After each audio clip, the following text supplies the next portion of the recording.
I have to go, unfortunately, straight after this, but Minister Butler will be here.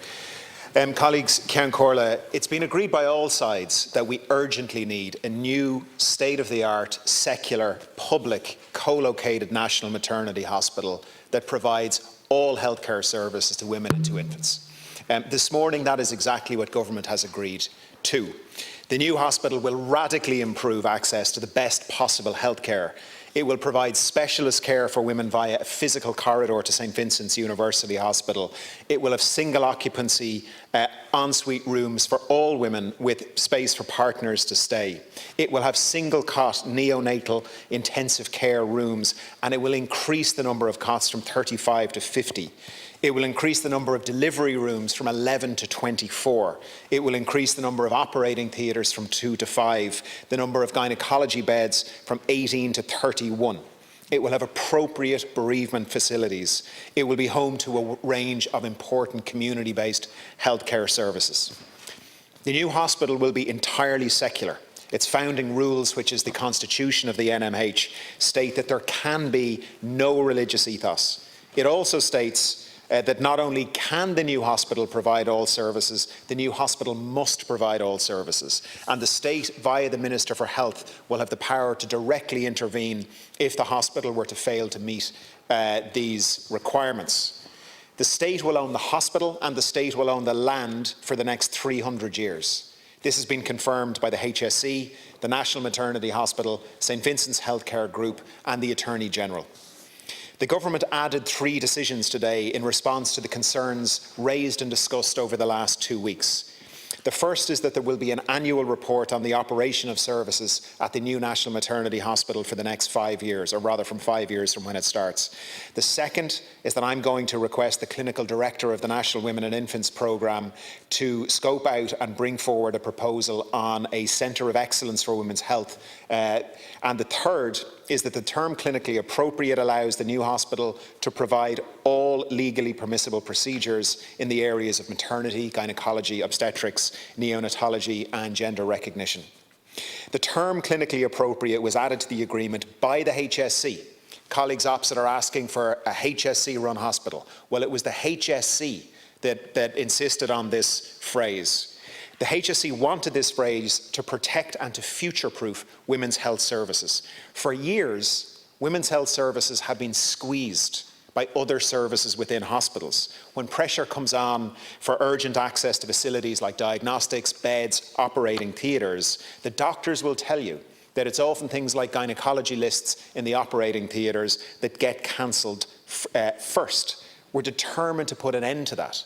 We are absolutely determined that the new hospital will be for healthcare services for women and for infants and cannot be pressurised and pushed to the side by other pressures from other services. I think we'll all agree we have incredible healthcare professionals working in women's healthcare, in community, in hospital settings, in maternity, in gynaecology, mental health, oncology, screening, well-being and many, many more.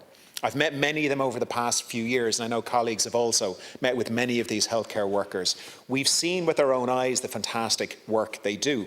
We've also seen the pressure that they're under, the daily pressure and the difficulties they face because of inadequate facilities. When I took office, I ensured women's healthcare was a top priority for this government. Our first ever Women's Health Action Plan was published earlier this year. The National Maternity Strategy is now fully funded, including hundreds of additional posts in maternity services around the country. We're seeing new infrastructure improvements with theatres refurbished, home away from home suites added to many of our maternity units. We're hiring lactation consultants to provide breastfeeding supports nationally.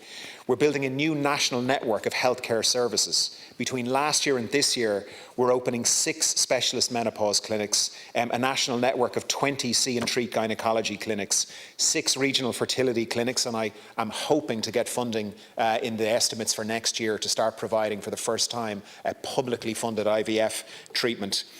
We're opening 6 specialist endometriosis clinics. We're rolling out free contraception starting this year with young women from age 17 to 25. We're setting up new mental health teams, including for eating disorders and perinatal mental health.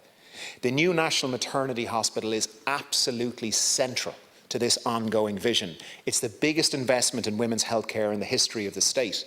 And that, and all of the guarantees that we've been discussing over the last few weeks in terms of clinical independence, operational independence, no ability for any religious interference, state-of-the-art facilities, and all services being provided. All of these are why the midwives, the nurses, the doctors in the NMH, but right around the country, are stating publicly and asking us all as legislators to support this really important new hospital.